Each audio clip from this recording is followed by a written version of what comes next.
tudo bem? Hoje nós vamos falar sobre a autoconsciência. Na aula passada nós falamos sobre o conhecimento do corpo e hoje nós vamos falar sobre a autoconsciência. O que é a autoconsciência? Refere-se a se tornar objeto da própria atenção, envolve estar ciente dos seus aspectos do meio, incluindo os traços, comportamentos e sentimentos. É importante nós termos essa autoconsciência para saber o que estamos sentindo, para nos cuidar.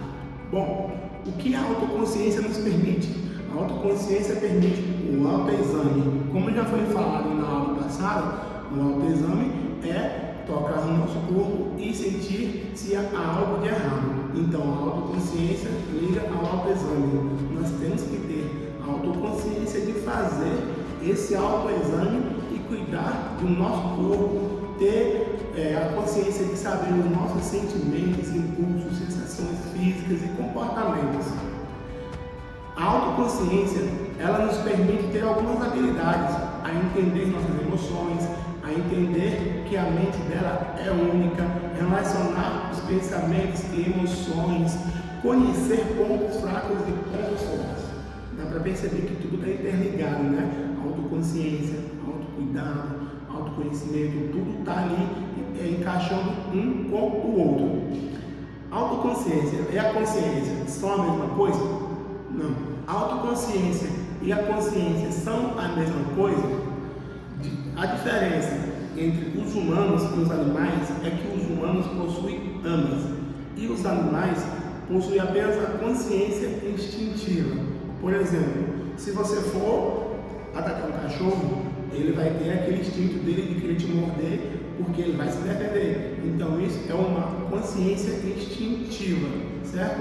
Nós temos a autoconsciência e a consciência. A consciência é a percepção do corpo e do ambiente, enquanto a autoconsciência é o conhecimento dessa consciência.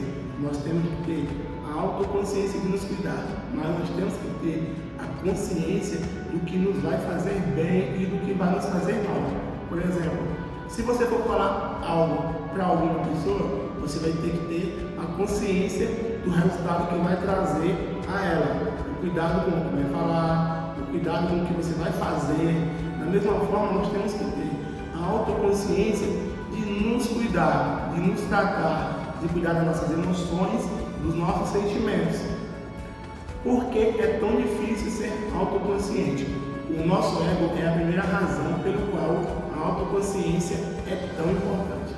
Às vezes nós temos um ego que nos impossibilita de ser consciente ou até de crescer. Por exemplo, quando a gente comete um erro, o ego pode ser maior e querer dizer que eu não cometi esse erro.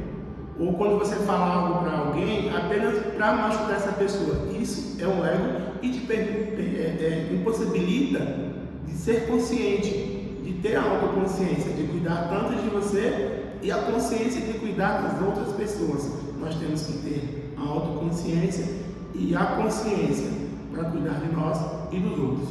Sintonize seu corpo. Vou deixar uma frase bem importante para vocês. Uma maneira direta de se conectar com as emoções é através do corpo. Quando você está estressado e você vai fazer uma caminhada, um exercício físico, você começa a se sentir melhor. Por quê? Porque você está ali fazendo algo para o seu corpo para o seu corpo relaxar. Então você sintonize seu corpo, examine seu corpo, tenha cuidado com você, cuide de você como você queria ser cuidado por outras pessoas. Porque a partir do momento que você se cuida, você consegue cuidar de alguém. Você consegue cuidar da sua irmã, do seu pai, da sua mãe. Então vamos ter a consciência juntamente com a autoconsciência. Porque se você tem a consciência de se cuidar, se você tem a autoconsciência para fazer o autoexame, para ter o autocuidado, você vai ter uma vida mais alegre, uma vida melhor e assim vai poder compartilhar com as outras pessoas todos esses sentimentos bons, que é o que temos que colher para nós e assim repassar para os outros. Essa foi a nossa aula de hoje. Até a próxima aula e valeu! Olá pessoal, tudo bem com vocês? Para dar continuidade nessa aula, o Thiago falou um pouco sobre autoconsciência e eu ia falar um pouco sobre autoestima. Mas o que seria autoestima? Autoestima ela é derivada de duas palavrinhas. Auto exprime a ideia de próprio, de si mesmo. Autobiografia, algo que vem dentro de si mesmo. E autoestima, sentimento de carinho ou de apreço em relação a alguém ou algo, afeição e afeto. Ou seja, a autoestima é a qualidade de quem se valoriza, de quem está satisfeito com seu modo de ser e com sua maneira, sua forma de pensar ou aparência física, expressando confiança em si mesmo. Temos pilares da autoestima. O que seriam esses pilares? Autoaceitação, autoconfiança, competência social e rede social. Ou seja, é você aceitar suas decisões, respeitar a si mesmo, é você saber lidar com as pessoas, saber lidar com situações difíceis, né? É você estar disposto a cometer erros e fazer um esforço extra para alcançar coisas melhores. É você ter um contato, né? Estar satisfeito com pessoas, familiares, amigos, estar disposto a ajudar e ser ajudado também. Mas como melhorar a autoestima? Pessoas que possuem autoestima costumam ser mais fortes, resistir às situações adversas, por acreditarem mais em seu próprio potencial de mente e ação. Mas como praticar uma boa autoestima? Ou seja, elimine a culpa de alguma coisa que aconteceu em sua vida, não se compare com as outras pessoas, seja mais compassivo com seus erros, comemore vitórias, agradeça mais, viva o presente, confie em si mesmo. Temos também a autoestima elevada. Essa autoestima elevada ela é um acréscimo, né, da autoestima, ou seja, ela está bem distante do que chamamos de baixa autoestima. Mas como desenvolver ela? Como você pode desenvolver? Quando você se aprova, gosta de si mesmo, aceita a si mesmo e você se sente bem consigo mesmo. Então esses pontos são pontos relevantes que ajudarão a você ter uma autoestima elevada. Mas falando em baixa autoestima, o que seria essa baixa autoestima? É percebida sobretudo como uma dificuldade para perceber o valor em si mesmo. As pessoas que não conseguem desenvolver uma autoimagem positiva não conseguem desenvolver e respeitar a admiração por si mesmo, ou seja, é a falta de confiança em você mesmo para realizar tarefas do dia a dia e também comunicar de modo geral, comunicar com as outras pessoas. Como toda doença, a baixa autoestima ela tem causas e sintomas, mas o que seriam essas causas? Se pegarmos uma criança ao nascer, percebemos que ela não desenvolve, não nasce na verdade com a baixa autoestima, mas pode desenvolver com o tempo. Ou seja, isso acontece por diversas situações. E são elas: críticas duras e constantes, né? Excesso de cobrança por pais e professores, experiência de rejeição e abandono, constrangimento público, autocrítica excessiva, falta de confiança em si mesmo e sensação de incapacidade. Então, são pontos que fazem com que você tenha uma baixa autoestima. Se você está percebendo que você tem esses pontos fracos, pode perceber que serão pontos que vão te levar a uma baixa autoestima, te deixar cabisbaixo, constrangido consigo mesmo. E para finalizar essa parte de autoestima elevada, baixa autoestima, tem uma frase, né, que diz o seguinte: não deixe que o ruído da opinião alheia impeça que você escute a sua voz interior. Ou seja, seja compassivo consigo mesmo, seja sincero, admira você mesmo e seja positivo sempre. Espero que vocês tenham entendido essa aula, agradeço desde já e bons estudos. Olá meninos, olá meninas, tudo bem? Dando continuidade nos pilares que vocês acabaram de ouvir, eu irei falar sobre um pilar extremamente importante, que é autocuidado, né? Com o objetivo de proporcionar maior qualidade de vida, bem-estar, e é essencial para a sua vida, para ter qualidade de vida, para a sua saúde física e mental, né? Bom, mas afinal, o que é autocuidado?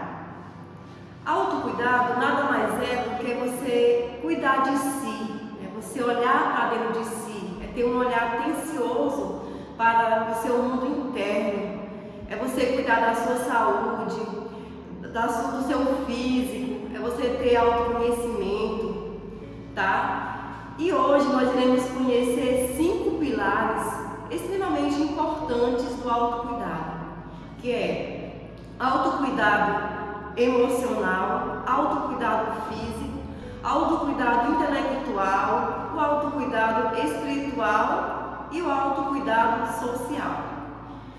Cada pilar desse autocuidado tem suas funções, né? O autocuidado emocional é você ser positivo, é você ter coragem, é você ter autocompaixão. E o autocuidado físico é você dormir bem. Quem de vocês fica até tarde no celular, né?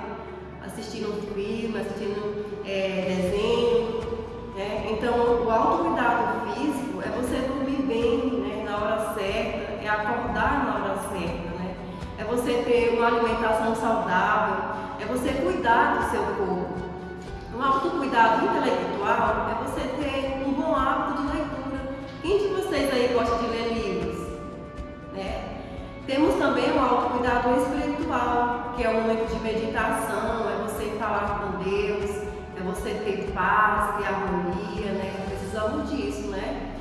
Temos o autocuidado social, que é você ter boas amizades, né? Ter amizade saudável, é você ter, é você dar e receber. Então, todos esses pilares, eles são muito importantes. Bom, quando falamos em autocuidado, lembramos também como seria o não se cuidar de si, né? Às vezes é fácil a gente justificar, né, que estamos ocupados e de não cuidar de nós mesmos, mas sabemos que se a gente não se cuidar, às vezes pode causar até uma depressão, né? Segundo a psicóloga Anaitê, ela diz que se a gente não se cuidar, se a gente não ter esse hábito, a gente pode ter ansiedade e levar à depressão, né? Então, olha o quanto é sério. Então é isso, o não se cuidar, eu costumo falar que o não se cuidar é uma forma de você agredir a si mesmo. Então, o autocuidar é você se desvalorizar. E eu irei deixar uma frase para vocês, uma reflexão que fala assim: se cuide, se ame e se valorize. Certo? Um beijo e até a próxima.